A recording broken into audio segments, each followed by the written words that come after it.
Pant কোথায় গেল? তো hello guys, welcome to my new blog video. আর আজকের ভিডিওটা একটু আলাদা করতেছি, কারণ হলো আমার ইউটিউবের জন্য। ইউটিউবে ওয়াচ টাইম লাগবে। সাবস্ক্রাইব তো আমার মোটামুটি তোমরা যা দিয়েছো ভালোই দিয়েছো, কিন্তু ওয়াচ টাইম তো একটু হয় না। কেন কি শর্ট ভিডিও ছাড়া কোনো কাজ হবে না, ওয়াচ টাইম দিতে হবে শর্ট ভিডিও। তার জন্য ব্লগটা আজকে ইউটিউবের করছি। আর সকাল থেকে কোথায় গেলাম, কি করলাম, কাকের সাথে, তোমাকে সাথে পুরোটাই শেয়ার করবো। তো বেশি দেরি না করে প্রথম থেকে ভিডিওটা চালু করা যাক, চলো। তো গাইস, সকালবেলা স্নান টান করে নাক মুখ দিয়ে করা গিলে সকাল সকাল বেরোয় পড়ছি, কারণ কি শিল্পী দিয়ে আর রিঙ্কি ফোন করে মাথা কাটছে কোথায় প্রমোশন রয়েছে রিঙ্কি সেখানে যাবে। কেক কাটা 11টার সময়, মানে বনগায় কেক কাটা বলতে আবার বার্থডে পাবো না, কেন কি প্রমোশনের নতুন একটা দোকান ওপেনিং হচ্ছে, ওর জন্য রিঙ্কিকে ডেকেছিল।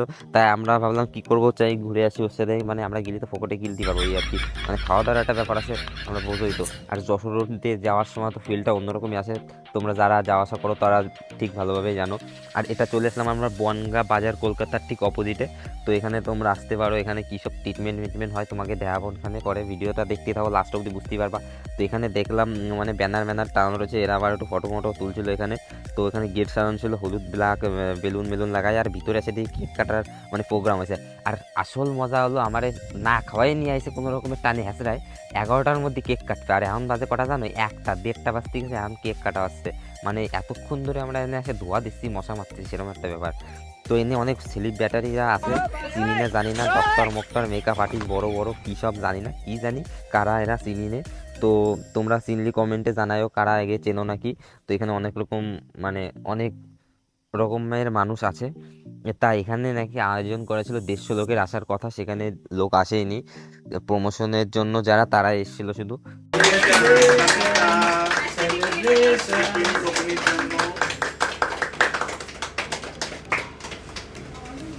চলার পথ যেন আরো খুব সুন্দর হয় আর প্রচুর ক্লায়েন্ট পাও লাইক মি অনলাইন কিসের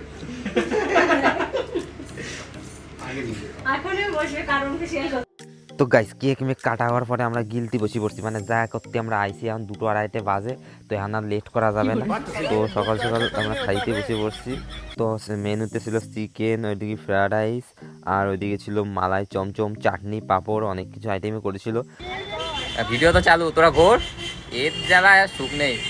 তারপরে কি, তারপরে কায়দা কানুন দেখতে, তারপরে আর কিছু বলবে না ক্যামেরাম্যান। এটা হলো বিটিএস। তো তোমরা শেয়ার করো, লাইক করো, কমেন্ট করো। এগুলো ক্যামেরাম্যান হতে গেলে জ্বালাস। কি করে এরা, এটা ভগ্নাংশ করছে, এবার কি করবি দেখি।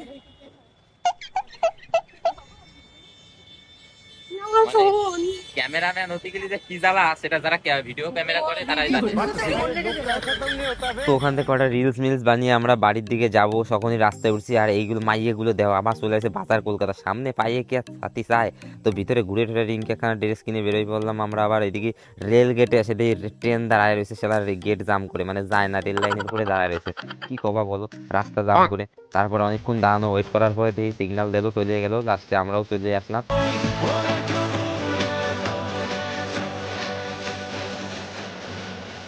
আর তারপর আমরা চলে আসলাম হলো আকাশদার দোকানে চাঁদপাড়াতে। এনে আছে তো আমাকে মানে এনে আসছি যাতে, মানে চাঁদপাড়ায় উঠলে হয়, এই দোকানে আসলে খালি মানে পকেট খালি হতেই থাকে। জামা প্যান্ট যা একখান পছন্দ হবে, না নিয়ে বাড়ি আসতে ইচ্ছাই করবে না। কি কও গাইস, জামা প্যান্ট কিনতে না ফকির হয়ে গেলাম পুরো। তো এরকম কার কার নেশা আছে কমেন্টে জানিয়ে জামা প্যান্ট। আর এইদিকে দেখো বাইরে একখান রহস্যজনক ব্যাপার, প্যান্ট কোথায় গেল? তারপর গাইস কেনাকাটা করি আমরা চলে আসলাম আমাকে আড্ডা মারার জায়গায়, মানে জেনে রেগুলার না আসলে রাত্রে ঘুম আসবে না। তো আসে দিয়ে এখন বোনের বার্থডে ছিল, তো সেলিব্রেট করছিল। তারপরে শিল্পীদের দিক দিয়ে কয়ে বসে কি আমাকে কি কেক দেবে না, তো কতি দিয়ে আমাকে ধারে নিয়ে চলে আসে। তো না দিলি না, সব খাইয়ে পেট হলতো, ভাগ্যে দিছিল কপাল ভালো সব করার ক্যাফের। তারপরে তো শিল্পীদের কাছ থেকে একটু কামড়াই খালো, তো মুখ লেটায় নিছে, খাইয়ে চায় না নাকি কি জানি, তুমি কমেন্টে জানা এরকম আবাইতে তোমাকে বন্ধু গাইস আছে নাকি।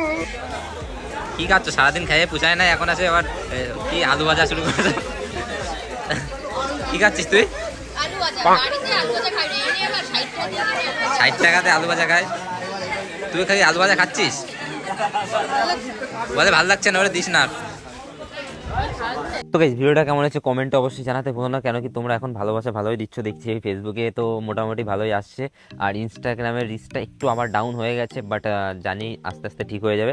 আর ইউটিউবে যারা বঙ্গ শিখো এখনো সাবস্ক্রাইব করো না, তারা সাবস্ক্রাইব করেছো, তাদের চলো টাটা বাই বাই, দেখাচ্ছে নেক্সট কোনো ভিডিও।